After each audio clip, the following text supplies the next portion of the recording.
اور کون ایسا شخص ہے جو زندوں سے مردے کو نکالتا، مردوں کو زندوں سے نکالتا؟ کائنات کے سارے مشرکین، سارے کافرین یہی کہیں کہ ایسی ذات تو صرف لا یقولن اللہ، بار بار اللہ یہ موضوع پہ تو گویا یہ توحید کی قسم بتانے کے لیے، سکھانے کے لیے نبی نہیں آئے، اس کو سب مانتے تھے۔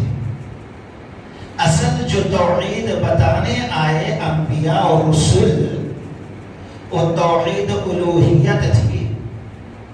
دوسری قسم، جب تم مانتے ہو تمہارے پیدائش میں اور تمہارے مارنے میں، تمہارے رزق کے لین دین میں، کائنات کے ساری پلاننگ کرنے میں، سارا نظم سنبھالنے میں اللہ اکیلا ہے، تو جتنے قسم کی عبادتیں ہیں وہ ساری عبادتوں کو تم اپنے خالص اللہ کے لیے کر دو، کسی کو اس میں شامل، شریک، ساجی، وسیلہ کے طور پر نہ لاؤ۔ یہی کہنا تھا، لوگ دشمن ہو گئے۔ ایک یہ چیز۔ تیسری قسم توحید اسماء و صفات، یعنی اللہ تعالیٰ کے جتنے صفاتی نام ہیں ان ناموں میں بھی اللہ تبارک و تعالیٰ کو اکیلا ماننا اور ان پر جیسے ایمان لانا ہے ویسے ہی ایمان لانا۔ اور یہ چیز جب تک درست نہیں ہوگی، جب تک ہمارا ایمان صحیح نہیں ہوگا، ہمارا کوئی عمل قابل قبول نہیں ہوگا۔ ایک تو اللہ کے وجود پر ایمان لائیں، ایک چیز، اور دوسرے اللہ تبارک و تعالیٰ کے جو صفاتی نام ہیں ان ناموں پر جب ہم ایمان لائیں گے صحیح طور پر، سمجھ کر، پڑھ کر، علم کے ساتھ، تو ہمارا ایمان مضبوط ہوگا، ہمارے ایمان میں اضافہ ہوگا، ہم اعمال صالحہ جو کریں گے اللہ اس کو قبول فرمائے گا۔ آج ہم دیکھتے ہیں یہ توحید کی قسم اسماء و صفات کے اکثر لوگوں نے نہ سمجھا، اور شاید سمجھنے کے اوپر لوگوں کا دھیان بھی نہیں جاتا۔ اسی لیے مسلمانوں کی اکثریت ایسی ہے کہ ایمان لانے کے باوجود بھی شرک کے اندر پڑے۔ اب بتاؤ، مندر کے اندر غیر مسلم بھائی جو شرک کرتے ہیں، ایسا کون سا شرک ہے کہ جو درگاہ میں نہ ہوتا ہو؟ بلکہ مندر سے زیادہ شرکیہ کام درگاہوں میں ہوتے ہیں۔ آپ اس کو اچھی طریقے سے غور کر لیں۔ اسی طریقے سے غیر مسلم جو اپنے بڑوں سے عقیدہ رکھتا ہے، مسلمانوں میں بہت سے ایسے نام نہاد مسلمان ہیں اپنے بزرگوں سے اس سے زیادہ مضبوط عقیدہ رکھتے ہیں شرکیہ، کہ یہ سب کچھ کر دیں گے، یہ سب سنبھال لیں گے۔ تو صحیح طور پر اللہ کے صفات پر نہ غور کرنے اور نہ اس کی معرفت حاصل کرنے کے وجہ سے یہ چیز ہو رہی ہے۔ یہی وجہ ہے کہ بہت سارے علماء بھی ہیں، 10 سال پڑھے ہوں گے، لیکن پھر بھی وہ شرک کے اندر پڑے ہوئے شرکیہ دعوت دے رہے ہیں۔ جب تک ہم اس کو صحیح سمجھیں گے نہیں، ہمارا ایمان درست نہیں ہوگا، ہمارا ایمان مضبوط نہیں ہوگا، اعمال صالحہ کرنے میں ہم کو لذت اور مٹھاس نہیں میسر ہوگی، نہیں ملے گی۔ تو اب اللہ تبارک و تعالیٰ کے بہت سارے یہ عبداللہ بن مسعود رضی اللہ عنہ کہتے ہیں، ابن حبان وغیرہ کی روایت ہے، جتنے صفاتی نام ہیں کہ اس کو شمار نہیں کر سکتے ہم آپ، کسی کو علم نہیں ہے دنیا میں۔ کچھ صفاتی نام اللہ نے نبیوں کو بتایا، کچھ کتابوں میں ذکر کیا، اور بہت سارے ایسے نام ہیں جو اللہ تعالیٰ کے علم میں ہے، اس کے علاوہ کسی کو اور علم نہیں ہے۔ جیسا کہ وہ بخاری کی روایت ہے، میدان محشر قائم ہوگا، لمبی حدیث ہے،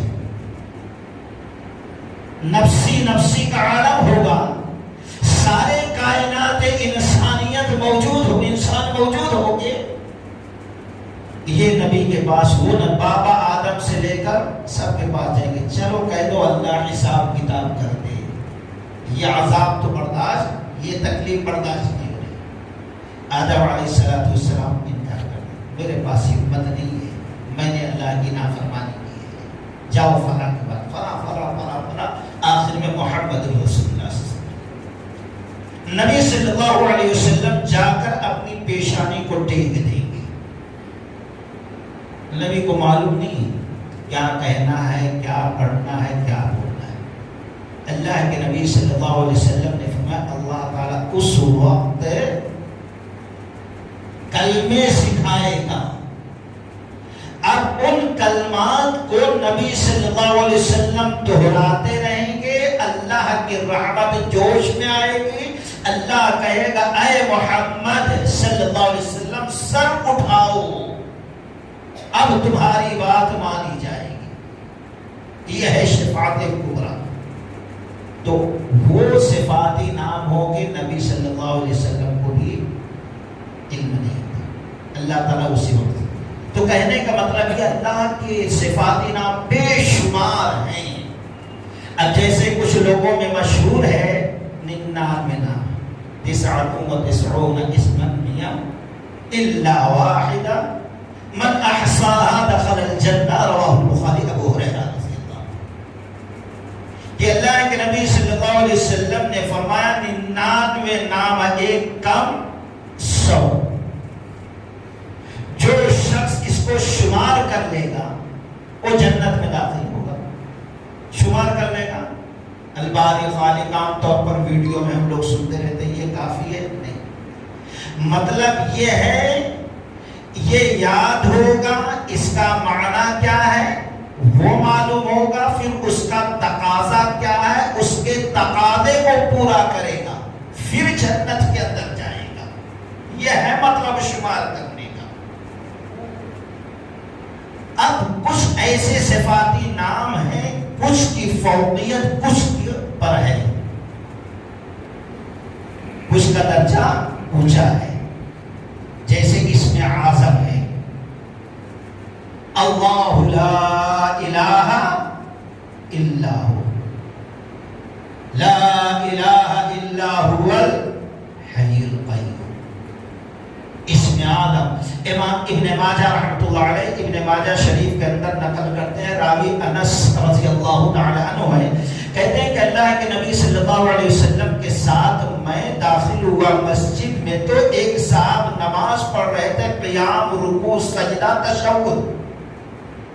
تشہد میں ان کے زبان سے نکلتا ہے اللہم انی اسألک فإن لک الحمد لا الہ الا انت المنان بدیع السماوات والارض یا ذا الجلال والاکرام۔ اللہ کے نبی صلی اللہ علیہ وسلم نے کہا اس شخص نے اللہ کے ایسے صفاتی نام کا واسطہ اللہ کو دیا ہے کہ جو شخص اس نام کا واسطہ دے کر اللہ سے مانگے، اللہ اس کی بات ضرور پوری کرتا ہے۔ تو اس کے اندر اس میں اعظم ہے۔ اب ہم بڑے اختصار کے ساتھ سے بیان کریں، کچھ سب تو نہیں بیان کر سکتے، نہ وقت ہے نہ آپ لوگ سن سکتے ہیں، بڑے اختصار کے ساتھ نمونے کے طور پر کہ ہم کو آپ کو پتا چل جائے کہ اللہ کے، جیسے ہم کہتے ہیں توحید کی تیسری قسم کیا ہے؟ اللہ کے اسماء و صفات پر ایمان لانا، ایمان لا لیے بس، ہم سمجھتے ہیں یہی کافی ہے۔ نہیں دوستو، ہر صفت کا الگ الگ تقاضا ہے، ہر صفت پر الگ الگ ایمان لانا ہے۔ اللہ تعالیٰ نے فرمایا وَلِلَّهِ الْأَسْمَاءُ الْحُسْنَى، اللہ کے بڑے پیارے بڑے اچھے نام ہیں، فَادْعُوهُ بِهَا، تو اس کو اسی نام سے پکارو، اللہ ہی کے نام سے، صفاتی نام سے۔ وَذَرُوا الَّذِينَ يُلْحِدُونَ فِي أَسْمَائِهِ، اور چھوڑ دو، منہ پھیر لو جو لوگ اللہ تعالیٰ کے صفاتی نام کے اندر الحاد کرتے ہیں، کفر کرتے ہیں، ان قریب اللہ ان کو سزا دے گا۔ یہاں ایک تو کہا گیا اللہ کے اچھے نام، سارے نام اچھے ہیں، اور دوسرے انہی صفاتی ناموں سے پکارا جائے، یعنی ان کا ہی واسطہ دے کر اللہ کو بلایا جائے، اللہ سے دعا کی جائے، یا انہی ناموں سے اللہ کو یاد کیا جائے۔ اور الہاد یعنی ہٹ جانا، جیسے لحدی قبر ہم کہتے ہیں جس کو بغلی قبر، لحد اس کو بولتے ہیں، یوں پہلے کھودتے ہیں پھر بغل میں کھود دیتے ہیں، مردے کو ڈال دیتے ہیں۔ اسی طریقے سے جو لوگ صحیح راستے سے ہٹ جائیں وہ ملحد ہو جاتا ہے۔ موٹے الفاظ میں یہ سمجھیں، جو اللہ کے اسماء و صفات میں ذرا بھی غلطی کیا وہ ملحد ہو گیا اور کافر ہو گیا، یہ ہے مطلب۔ اب اس کا ہمارے علماء نے 3 طریقہ بیان کیا۔ ایک تو جو اللہ کے نام ہیں ان ناموں کو کسی اور کو نہ دیا جائے، مشرکین نے دیا تھا، اللہ کا نام اللہ ہے، یہ اللہ کا ذاتی نام، اصلی نام۔ تو مشرکین نے اپنے ایک بت کا نام لات رکھ دیا تھا، اللہ سے لات، یہ شرک کفر ہے۔ العزیز اللہ تعالی کی صفت ہے، تو ان لوگوں نے دیوی کا نام عزا رکھ دیا تھا۔ المنان اللہ کی صفت ہے، تو ان لوگوں نے بدھ کا نام منات رکھ دیا تھا، یہ الہاد ہے۔ تو اس وقت کے جو مشرکین نے کیا تھا، آج کا مشرک بھی وہ کرتا ہے۔ غوث کس کی صفت ہے؟ ان لوگوں نے تھوڑا توڑ مروڑ کیا، آج کے مشرک اس سے بھی گیا گزرا، اس سے بھی غلیظ ہو گیا، ڈائریکٹ اللہ کی جو صفت غوث ہے اس بدبخت نے ڈائریکٹ بزرگ کا نام غوث رکھ دیا۔ یہ کھلم کھلا شرک ہے دوستو۔ مسلم کی روایت ہے، نبی صلی اللہ علیہ وسلم کے پاس ایک صحابی آئے، پڑوسی کی شکایت کی کہ ظلم کرتا ستاتا مجھے، تو اللہ کے نبی نے فرمایا میں غوث تھوڑی ہوں، غوث اللہ، یہ اللہ کی صفت ہے۔ آج کا مشرک مسلمان شیخ عبد القادر جیلانی کو کہہ دیں گے یہ کہ الوہاب، عطا کرنے والا، دینے والا، اور آج اسی کو کر دیا داتا، غریب نواز۔ تو یہ توڑ مروڑ کر جیسے مشرکین نے کیا تھا، انہی کے نقش قدم پر آج بھی مسلمان اللہ کا راہ چھوڑ دو، وَذَرُوا الَّذِينَ يُلْحِدُونَ، یہ ہے ایک طریقہ الہاد کا، کفر کا، اللہ کے نام کے ساتھ۔ اور دوسرا، جو اللہ تعالیٰ نے اپنا نام نہیں گنایا، نہیں بیان کیا، نہیں ذکر کیا، ہم اس نام سے اللہ کو پکارے۔ جیسے عام طور پر مشہور ہے آج خدا، کہاں سے آیا ہے خدا؟ پورے قرآن پورے حدیث میں دیکھ لو، کہیں پر خدا نہیں لکھی، سب لکھی ہے۔ یہ فارسی لفظ ہے، 2 لفظ سے بنا ہے خدا، خود یعنی خود سے آنے والا، یعنی کہتے ہیں خدا خود کیونکہ اللہ کی ذات جیسے سمجھ میں نہیں آ سکتی، اللہ کا نام کا بھی کوئی ترجمہ نہیں ہو سکتا۔ اللہ اللہ ہی ہے۔ تو اب خدا ہم کہتے ہیں، تو اب مثال کے طور پر کوئی یہ کہے کہ عبید اللہ کیسا آیا، آپ سے کہہ دیں کہ خود سے آیا، تو مطلب کیا ہے؟ میں خود سے آیا، لیکن آنے سے پہلے گویا میں یہاں موجود نہیں تھا۔ تو جب اللہ کے لیے خدا کا استعمال کرتے ہیں تو گویا جب اللہ آیا تو اس سے پہلے موجود نہیں تھا، یہ ہے کفر۔ جبکہ اللہ ہمیشہ سے ہے اور ہمیشہ رہے گا۔ تو یہ اگر غور کرے تو کفریہ لفظ ہے جو اللہ کے لیے استعمال کرتے ہیں۔ اللہ کا یہ وَذَرُوا الَّذِينَ يُلْحِدُونَ، یا جیسا آج کا ایک مولوی کہہ دیا بھگوان اور اللہ ایک، یہ نعوذ باللہ۔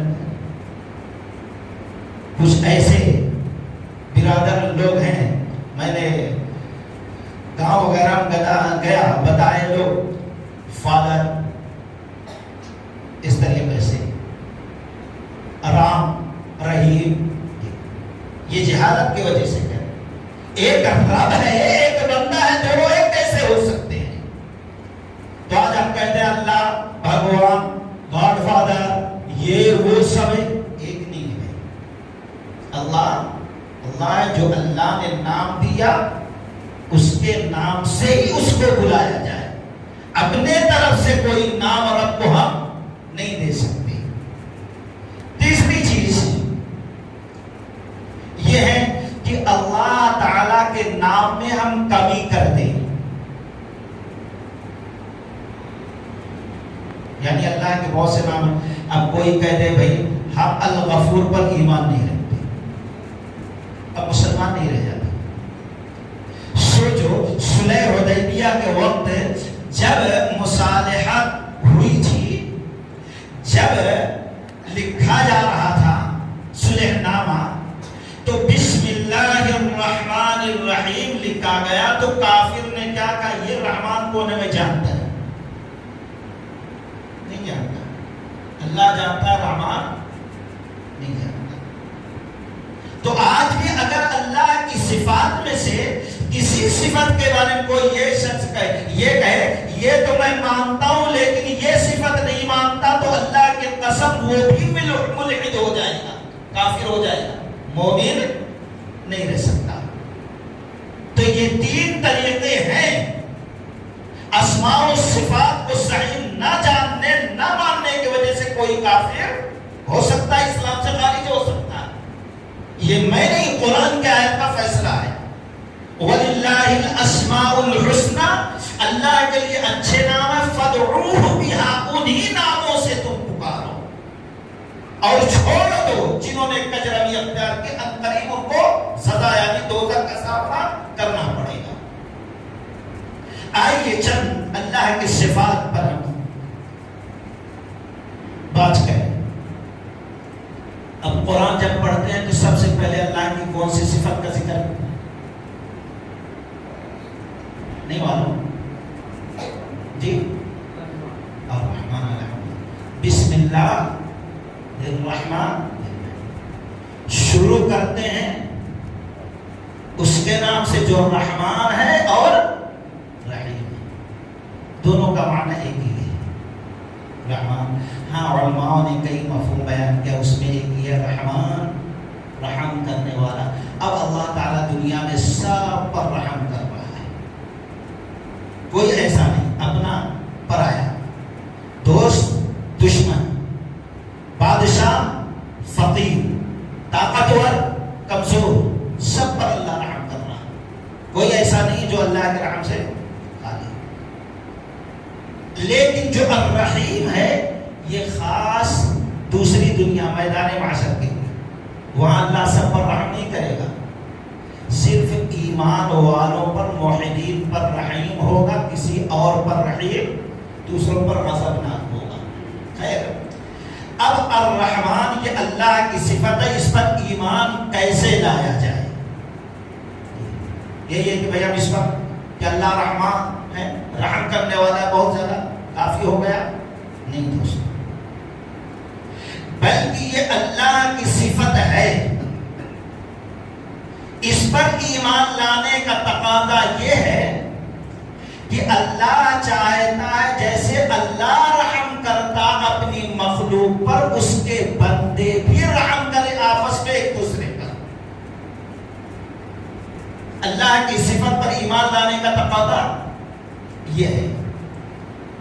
جریر ابن عبداللہ رضی اللہ تعالیٰ عنہ نے روایت کی، بخاری مسلم کی روایت ہے کہ اللہ کے نبی صلی اللہ علیہ وسلم نے فرمایا لا يرحم اللہ من لا يرحم الناس.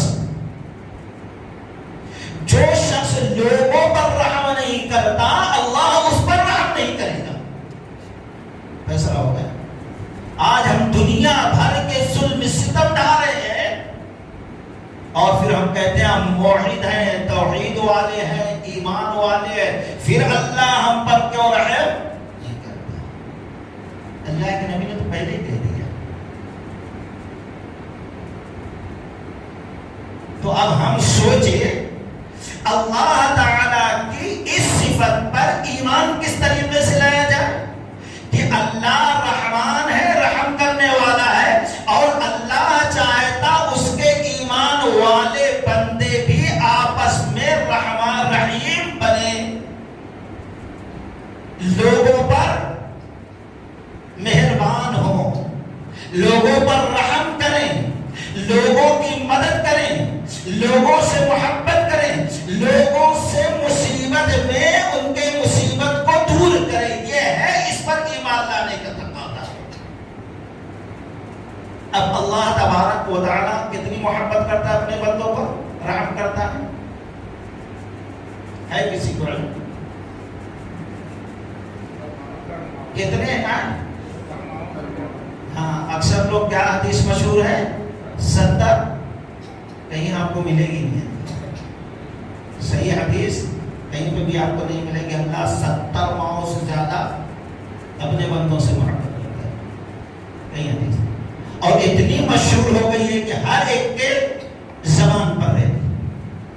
وہ حدیث ہے کہ اللہ کے نبی عمر رضی اللہ تعالیٰ عنہ کہتے ہیں کچھ قیدی لوگ آئے. ایک عورت ایسی تھی جو قیدیوں میں ادھر ادھر پریشان بھاگ رہی، اس کے پاس جاتی تھی، اس کے پاس، اس کے پاس، اس کے پاس جا رہی ہے. کچھ دیر کے بعد اس کا ہی بچہ یا دوسرے کا بچہ ملا تو تڑپ کر لے کر سینے سے لگایا اور دودھ پلانا شروع کر دیا. وہ بچے پر اتنی رحیم، اتنی شفیق، اتنی مہربان تھی. اس کی تڑپ کو اللہ کے نبی صلی اللہ علیہ وسلم نے دیکھا تو صحابہ کو کہا دیکھو یہ عورت کیا اس بچے کو آگ میں ڈال دے گی؟ صحابہ نے کہا نہیں. صحابہ نے کہا کہ اللہ تعالیٰ اس سے بہت زیادہ محبت اپنے بندوں سے، یہ نہیں کہا 70 گنا زیادہ، اس سے زیادہ اللہ محبت کرتا ہے اپنے، تو وہ کیسے آگ میں ڈالے گا؟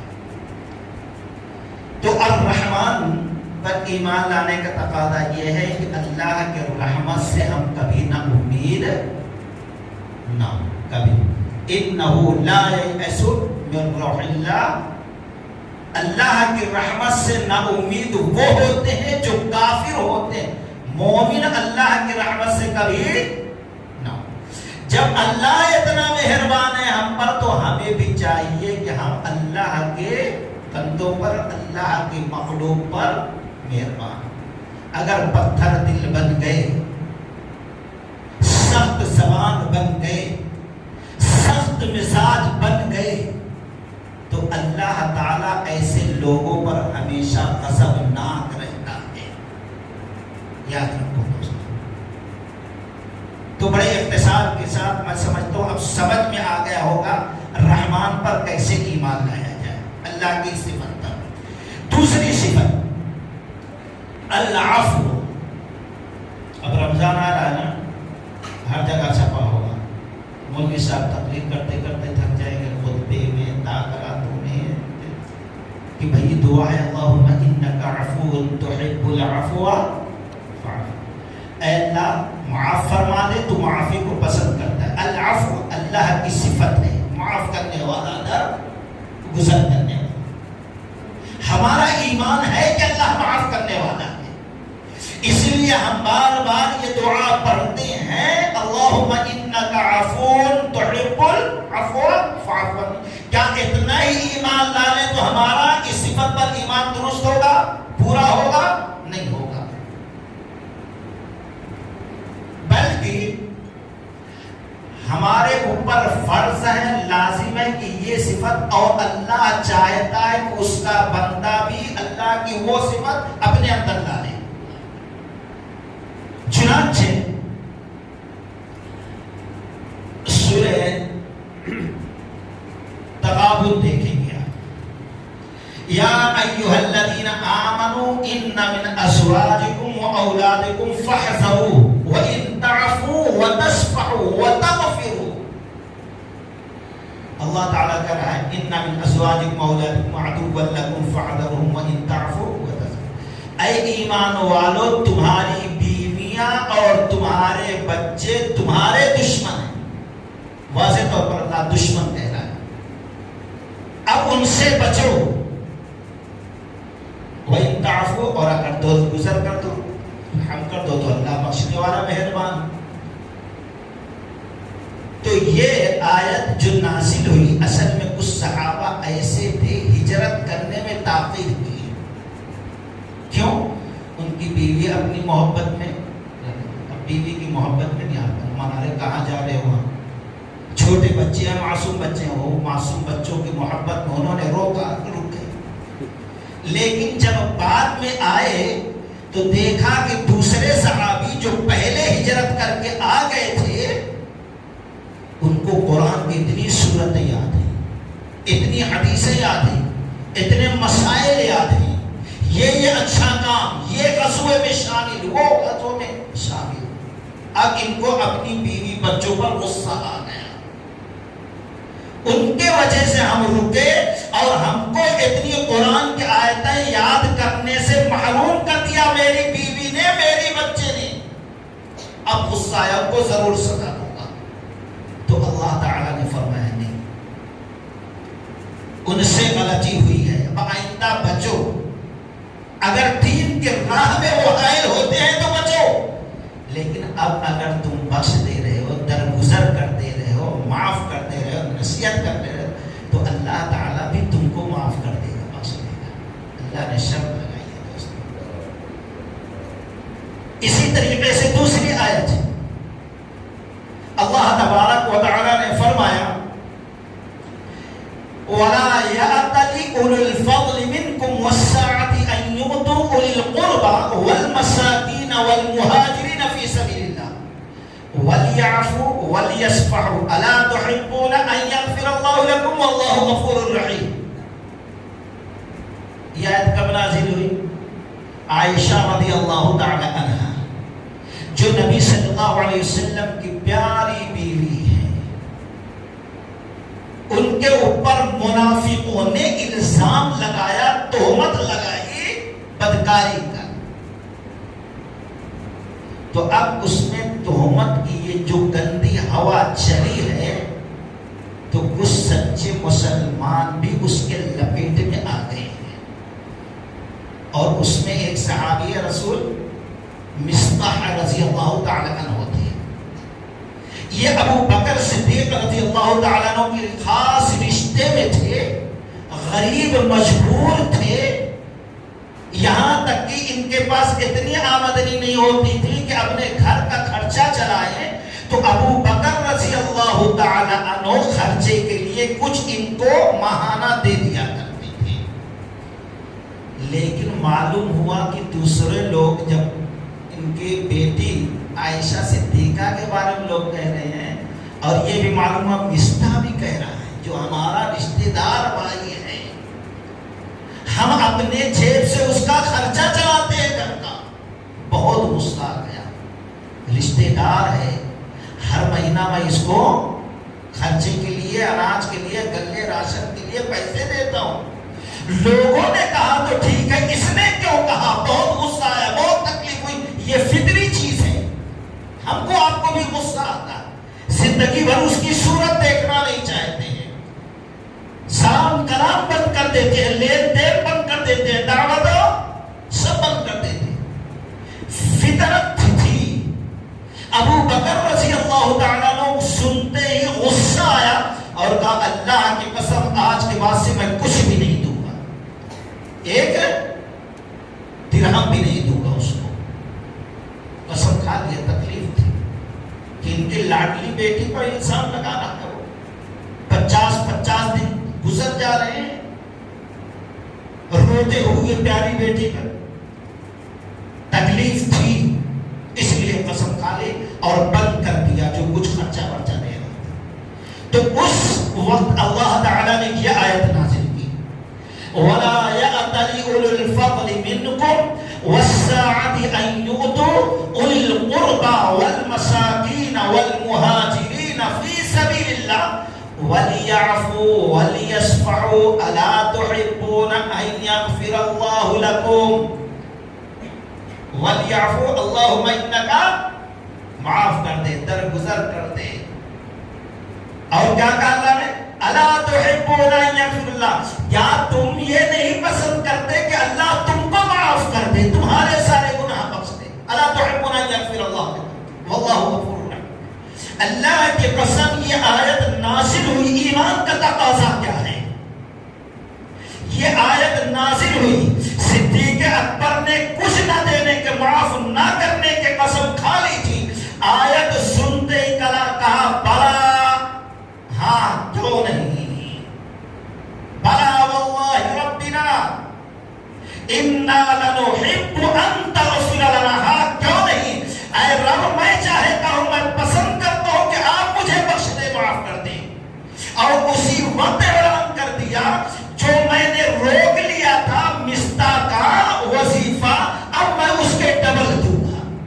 صرف معافی نہیں کیا بلکہ ڈبل دینے کا اعلان کر۔ آج کتنا بھی سم نہیں بھائی وہ بولا کیسے، اب زندگی بھر قسم کھا لیا بات نہیں۔ تو اللہ تعالیٰ نے کہا اگر تم پسند کرتے ہو کہ اللہ تم کو معاف کر دے، تمہارے گناہوں کو درگزر کر دے، تم پر رحم کرے، تمہاری بخشش کرے، تو تم بھی جو تم کو تکلیف پہنچائے ہیں، ٹھیس پہنچائے ہیں، ظلم کیے، الزام لگائے، تم ان کو معاف کر دو، درگزر کر دو، اللہ تم کو معاف کر دے۔ اس لیے جب رمضان کے اندر یہ دعا مانگے اللہم انک عفو تحب العفو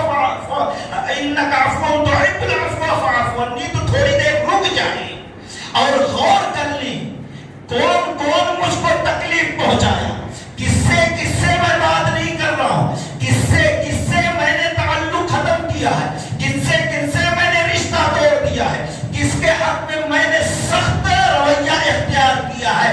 اس وقت اللہ کو گواہ بنا کر گئے اللہ میں معاف ان کو کر رہا ہوں، اس لیے آپ بھی مجھے معاف کر دیں، جب جا کر ہماری دعا میں اثر ہوگا۔ تو اللہم انک عفو، العفو یہ اللہ کی صفت ہے۔ ایک تو ایمان لائے اللہ درگزر کر دے گا، دوسرے اس پر ایمان لانے کا تقاضا یہ ہے، موحد بننے کا تقاضا یہ ہے، توحید سمجھنے کا تقاضا یہ ہے کہ ہم بھی لوگوں کو درگزر کرنے کا جذبہ اپنے اندر پیدا کر لیں، جب جا کر صحیح توحید کو گویا ہم نے سمجھا اور صحیح طور پر موحد ہوئے ہیں۔ آج اتنا خلفشان ہے، اتنا بغض عناد بھرا ہوا ہے، اور ہم اپنے آپ کو موحد کہہ رہے ہیں۔ ہم نے اللہ کی صفات صرف زبان سے کہہ دیتے ہیں ایمان لایا، لیکن ایمان ہمارا نہیں ہے دوستو۔ تو یہ دو صفتیں میں نے مثال کے طور پر بیان کی ہے، اس پر ایمان لائے کہ اللہ رحم کرنے والا، اللہ درگزر، لیکن ہم بھی یہ صفات اپنے اندر پیدا کریں، یہ اللہ کی چاہت ہے۔ جب صحیح اللہ کی صفتوں پر ایمان کا تقاضا پورا ہوگا۔ کچھ صفات ایسے ہیں اللہ کی، اگر انسان اپنے اندر وہ پیدا کر لے تو سیدھا دوزخی ہو جائے گا۔ سیدھا دو زمین. الخالق اللہ کی صفت ہے، پیدا کرنے والا. هو اللہ الخالق. اب اس پر ہمارا ایمان ہے کہ اللہ پیدا کیا، پیدا کرنے والا ہے. هو اللہ الخالق. اور اسی طریقے سے ذالکم اللہ ربکم لا الہ الا هو خالق کل شیء. نہیں ہے کوئی معبود الا ہو مگر وہ خالق ہے اللہ.